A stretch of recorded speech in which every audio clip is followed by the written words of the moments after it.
movimiento, lo que correspondía al área de hidrodinámica, el campo de la hidrodinámica. Como dice el nombre, hidro es fluido y dinámica es movimiento. Vamos a comenzar con algunas definiciones. Vamos a comenzar por la línea de corriente.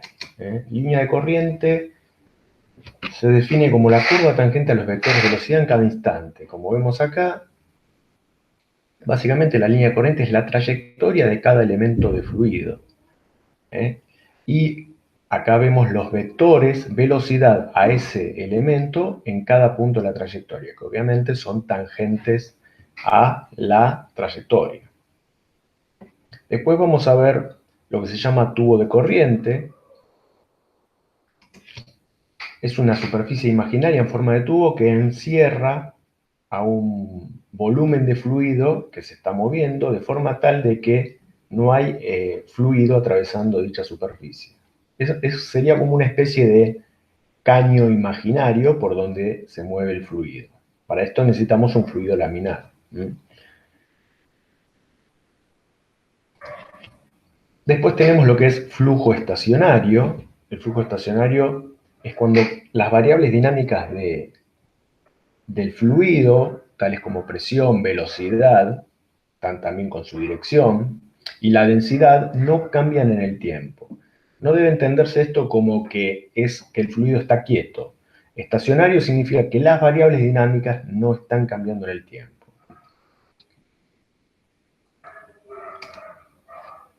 Vamos a hacer la distinción entre lo que es fluido real y fluido ideal.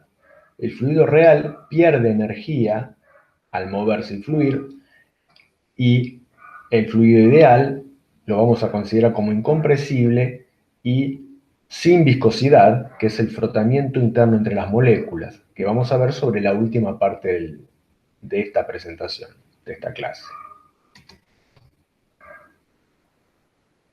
Acá vemos dos ejemplos. Cuando el fluido se mueve a baja velocidad, las líneas son lo que se llama flujo laminar, porque forma como láminas, no se desordena, en contraste con lo que es el fluido cuando se mueve a alta velocidad, que produce turbulencia y remolinos que cambian a lo largo del tiempo. Una de las definiciones más útiles que vamos a necesitar es la de caudal. Básicamente la cantidad de fluido que se mueve por minuto a través de un área imaginaria. Acá vamos a demostrar la relación entre el caudal y la velocidad del fluido. Vamos a considerar una especie de caño o cilindro imaginario por donde pasa un elemento de fluido que tiene área A, que vemos acá. El área del cilindro es A y el largo del cilindro es delta X. Y vamos a considerar el tiempo que tarda en atravesar todo este cilindro desde un lado hacia el otro, como vemos en la segunda figura, a una dada velocidad v, una superficie imaginaria. Eso nos va a definir la velocidad del fluido. Y cuando calculemos la cantidad de fluido que tiene este elemento de volumen, nos va a dar el caudal, o sea, metros por segundo, si es caudal volumétrico, o kilogramos por segundo, que es flujo másico. Entonces, ¿cómo definimos el volumen? El volumen de este cilindro, delta V, es la base por la altura, o sea, área por altura, que en este caso es delta X. Ahora tenemos que el tiempo que tarda en recorrer a esta velocidad este tramo de cilindro es, por la ley de cinemática, distancia, velocidad por tiempo. Entonces reemplazamos la posición, delta X, por la velocidad por el delta de tiempo que tarda este cilindro en atravesar la superficie imaginaria.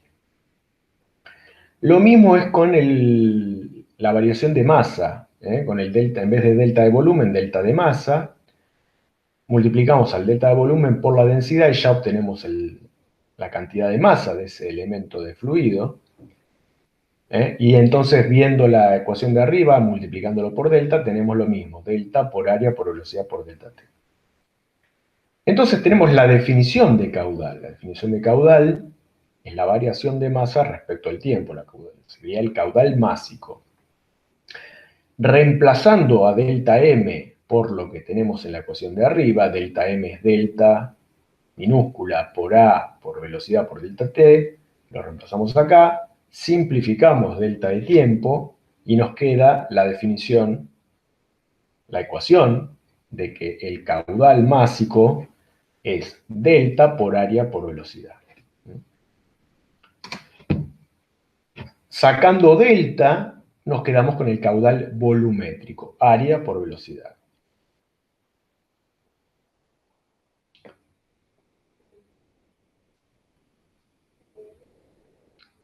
Estas ecuaciones relacionan el caudal con la sección por donde circula el fluido, y la velocidad. Cuando tenemos el caudal, a través de estas ecuaciones podemos averiguar la velocidad del fluido y viceversa. Sabiendo la sección del caño, en un ejemplo de un caño, podemos ver qué caudal en base a la velocidad. Relacionado a las ecuaciones anteriores, tenemos lo que se llama la ecuación de continuidad. Sería la primera ley que vamos a ver, que relaciona la cantidad de fluido que entra y sale a través de un caño de sección diferente. Intuitivamente sabemos de que si entra fluido a través de un caño de sección mayor, para que iguale a ambos lados la cantidad de fluido, en la región de menor sección debe moverse con mayor velocidad. Lo que tenemos es que en ambas partes del caño lo que se debe conservar es el caudal. Eso es lo que dice la ecuación de continuidad. No puede desaparecer fluido ni aparecer de la nada. La cantidad de fluido que entra en la sección 1 tiene que ser igual a la cantidad de fluido que entra en la sección 2. Sección es el área de esta región del caño y sección 2 es el área de esta sección. Lo que antes llamamos en la fórmula anterior área. Por el principio de conservación de la masa tenemos que se debe cumplir que el caudal másico, que debe ser constante, debe ser igual a la densidad en 1 por la sección en 1 por la velocidad en 1, tiene que ser igual sí o sí a la densidad en 2, la sección en 2, la velocidad en 2. Acá hay un error, debe ir S2B2. Si nos concentramos solamente en el caudal volumétrico, que también debe ser constante si consideramos el fluido incompresible, o sea que las densidades no cambian, tenemos que sección 1 por velocidad 1 es igual a sección 2 por velocidad 2. Esta es una ecuación que comúnmente vamos a usar en la guía de problemas. Como ejemplo, para ver esto, cuando se obstruye una manguera, el fluido se acelera. Cuando queremos que el chorro llegue más lejos, tapamos la salida de la manguera y logramos que el flujo aumente su velocidad respecto al que viene a través de la manguera a través de esta ecuación. O sea, reducimos la sección y para conservar el caudal aumenta la velocidad. Llegamos a la segunda ley, que es la ecuación de Bernoulli. Básicamente es una ecuación de balance de energía. Básicamente se cumple para un fluido en régimen ideal, digamos, un fluido ideal en régimen estacionario, y no es otra cosa que evaluar la energía cinética y potencial de un fluido como si fuera a través del elemento de volumen, la energía mecánica que tiene el elemento de volumen. Entonces, considerando el fluido como ideal, tenemos que en cualquier punto del movimiento de un fluido se debe conservar la energía, es decir, la energía cinética y la energía potencial. Con la diferencia que en este caso, debido a que estamos hablando de elementos diferenciales de volumen, de fluido, vamos a hablar de la energía cinética por unidad de volumen. Energía por unidad de volumen tiene unidades de presión.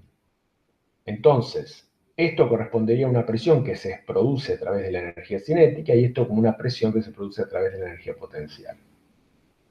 Y aparte le vamos a agregar el término de presión que tiene el fluido en ese punto. En general, esta ecuación va a ser válida a lo largo de una línea de corriente, o sea, para el elemento de volumen que se mueve a lo largo de una misma línea de corriente. Matemáticamente, y recordando las ecuaciones de energía cinética y energía potencial, energía cinética, si lo recordamos, era 1/2 de la masa por la velocidad al cuadrado, pero debido a que ahora tenemos masa sobre volumen es densidad, por lo tanto la energía cinética por unidad de volumen nos queda 1/2 de la densidad por la velocidad al cuadrado, y la energía potencial sobre volumen nos queda como, en vez de m por g por la altura z, nos queda delta por g por la altura z. Recordemos que delta es la densidad de fluido, masa sobre volumen. Escribiendo en términos matemáticos, la ecuación de Bernoulli nos queda como la presión más 1/2 de delta por v al cuadrado más delta por g por z igual constante, donde este es el término de presión, este el término de energía cinética por unidad de volumen y este el término de energía potencial por unidad de volumen. Por ejemplo, tenemos un caño donde cambia la altura. Si conocemos la presión en el punto 1, la velocidad y la densidad y la altura, y conocemos la presión en el punto 2 y la altura, podemos hallar la velocidad igualando la ecuación de Bernoulli, o sea, la energía en el punto 1 es igual a la energía en el punto 2. Entonces tenemos presión 1 por 1/2 delta por V1 al cuadrado más delta por G por Z, son todos datos, es igual a la presión en 2, que es dato, más delta por G por Z2, que es dato, más 1/2 de delta por V2 al cuadrado, donde despejando V2 de esta ecuación, podemos hallar la velocidad de salida del fluido en el punto 2. Esta es la utilidad práctica que vamos a ver en los problemas, siempre que tengamos fluidos ideales, combinada con la ecuación de continuidad. O sea, básicamente vamos a ver estas dos ecuaciones, la ecuación de continuidad que vimos en la filmina anterior y la ecuación de Bernoulli.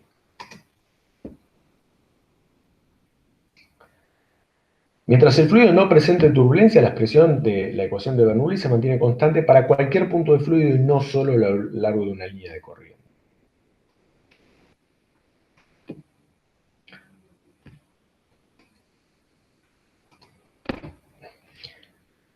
Debido a que en hidráulica hay una notación especial, se suele hablar de alturas en vez de presiones. Es más práctico hablar de alturas porque es lo que mide un tubo piezométrico en hidráulica. Vamos a dividir a ambos miembros de la ecuación de Bernoulli por el peso específico, ρ, o sea, delta por G, o sea, la densidad por la gravedad.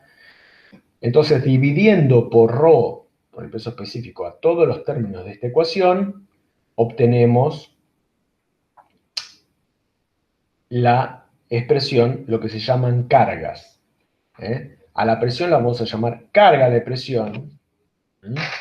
Acá figura presión manométrica. Presión 1 y presión 2 pueden ser manométricas o absolutas. Pero si de un lado, si la presión 1 es manométrica, la presión 2 debe ser manométrica. Y si la presión 1 la ponemos como absoluta, la presión 2 debe ser absoluta. O sea, no podemos mezclar de forma de que sea P1 manométrica y la 2 absoluta. ¿Cómo definimos lo que se llama presión manométrica? Es la presión absoluta menos la presión atmosférica. Es decir, ¿cuánto es la presión manométrica a la presión atmosférica? O sea, la presión, por ejemplo, que ejerce la atmósfera sobre la mano de ustedes, de una región de la palma de la mano.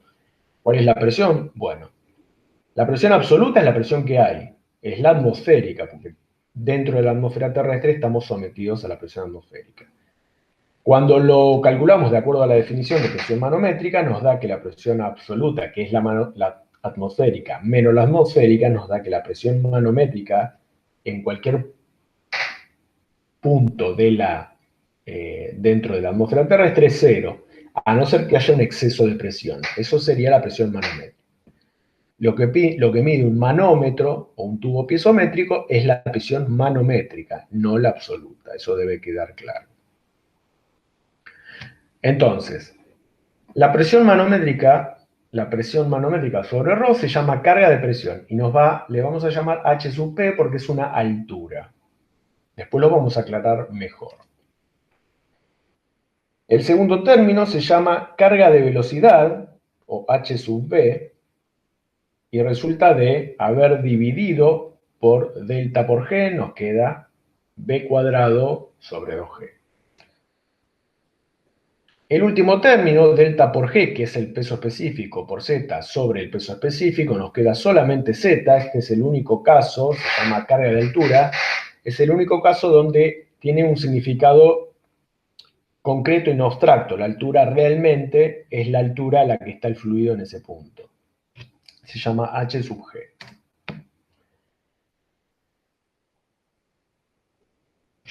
La resta de P1 manométrica sobre el peso específico menos P sub 2 manométrica sobre el peso específico es el trabajo de la fuerza de presión por unidad de fluido entre los puntos 1 y 2. Básicamente la fuerza impulsora, lo que impulsa al fluido a través de un determinado sistema hidráulico. Si las presiones 1 y 2 son iguales, no hay una fuerza motora más allá de la gravedad. Por ejemplo, el trabajo podría referirse a un tanque presurizado en el punto 1 y la salida de un caño en el punto 2. Entonces la presión del tanque impulsaría el fluido a través del sistema hidráulico. Por lo tanto, la ecuación de Bernoulli en términos de cargas nos queda de esta manera. H igual constante, donde H es la carga total, H sub P es la carga de presión, H sub V es la carga de velocidad y Z es la carga de altura.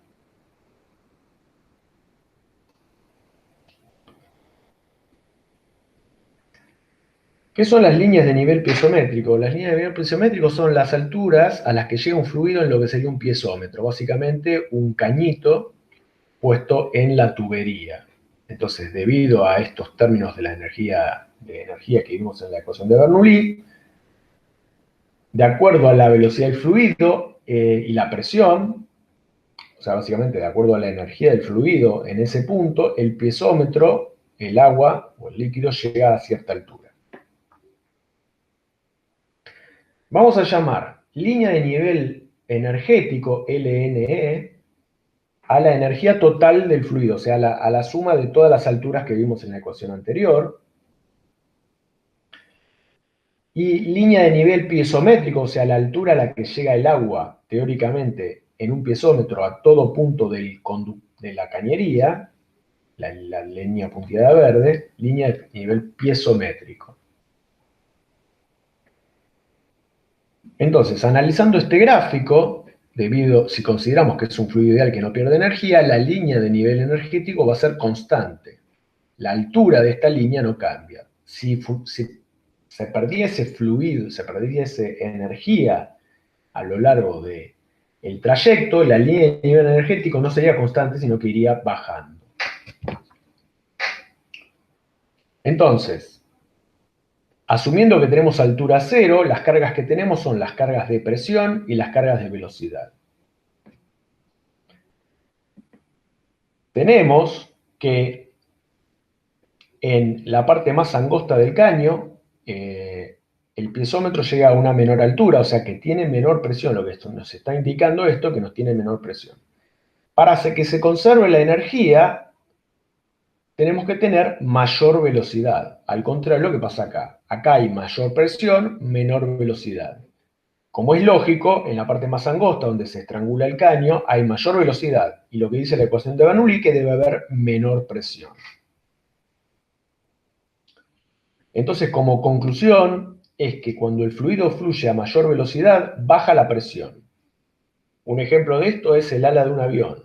La parte inferior, el perfil del ala de un avión tiene una forma tal de que el fluido debajo tiene la velocidad normal del aire y debido a la forma que tiene el ala en la parte superior se genera que el fluido vaya a mayor velocidad y por lo tanto genere menor presión y produzca una diferencia de presión que eleva el ala del avión. Todo debido a la ecuación de Bernoulli. Ahora llegamos a los fluidos reales, en donde vamos a considerar la viscosidad. Y vamos a ver dos casos. Un caso donde, digamos, un fluido muy viscoso es la miel, la glicerina, que vamos a ver en el trabajo práctico 3, perdón, en el 2.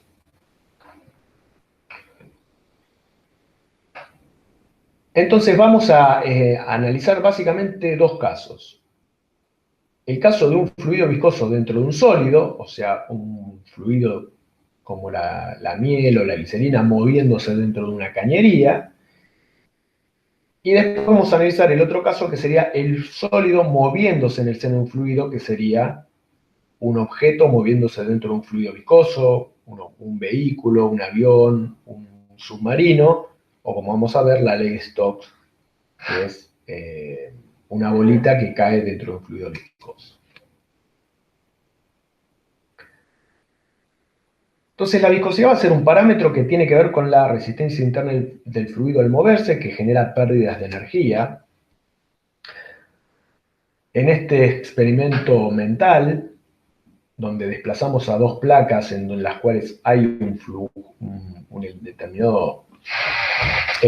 determinado fluido viscoso, lo que se observa experimentalmente es que para desplazar una placa respecto a la otra hay una fuerza que se observa que es proporcional al área de las placas, A, y a la variación de la velocidad respecto a la altura de las placas, o sea, al gradiente de velocidades en Z. Lo que estamos graficando acá por estos vectores, velocidad de velocidad creciente desde la placa inferior hasta la superior. O sea, el fluido está en contacto, está en reposo respecto a la placa inferior y está en reposo respecto a la placa superior. Por lo tanto, en el medio tiene que haber un gradiente de velocidades. Recordemos que gradiente es la variación de cualquier magnitud respecto de una dimensión espacial. En este caso es el gradiente en z, o sea, en altura, de la velocidad. Variación de velocidad respecto a la altura. Entonces, en términos matemáticos, F es proporcional a el área por el gradiente de velocidades en z. ¿Cuál es ese coeficiente de proporcionalidad? Se le llama con la letra eta, que parece una N, pero es la letra eta, y tiene que ver con el fluido en sí. No es lo mismo tener agua, tener miel, tener glicerina.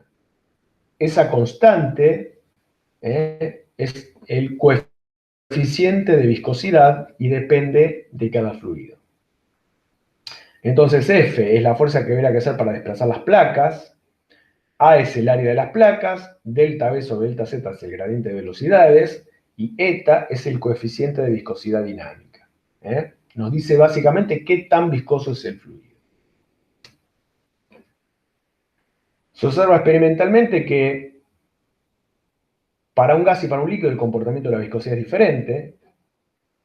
Cuando la temperatura de un líquido se eleva, la viscosidad baja. En cambio, para un gas, cuando la temperatura aumenta, la viscosidad aumenta.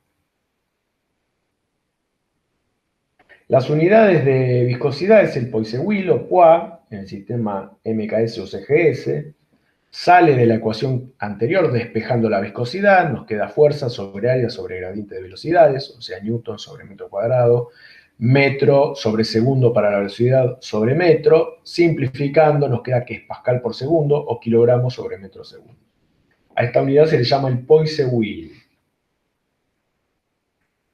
En el sistema CGS, en donde la fuerza es la DINA y la unidad de medida es el centímetro, nos queda varia por segundo, o sea, gramos sobre centímetro segundo. Y se le llama poids. Un submúltiplo muy usado del poids es el centipoids en el sistema CGS, y es en general para el agua, que tiene una viscosidad muy baja, pero que se vuelve significativa a lo largo de cañerías de grandes distancias. Entonces el centipoids es la centésima parte del poids, o sea, 0,01 poids. Ya que para el agua a 20 grados la viscosidad es de un centipoids. Algunos valores de viscosidad dinámica para el agua a distintas temperaturas. Vemos cómo va disminuyendo la viscosidad dinámica a medida que aumenta la temperatura de 0 a 80 grados, la densidad es más o menos la misma, baja un poco, pero la viscosidad baja notoriamente. Dado que el agua es un fluido, y como habíamos dicho, para un fluido la viscosidad baja con la temperatura. Con esto concluimos la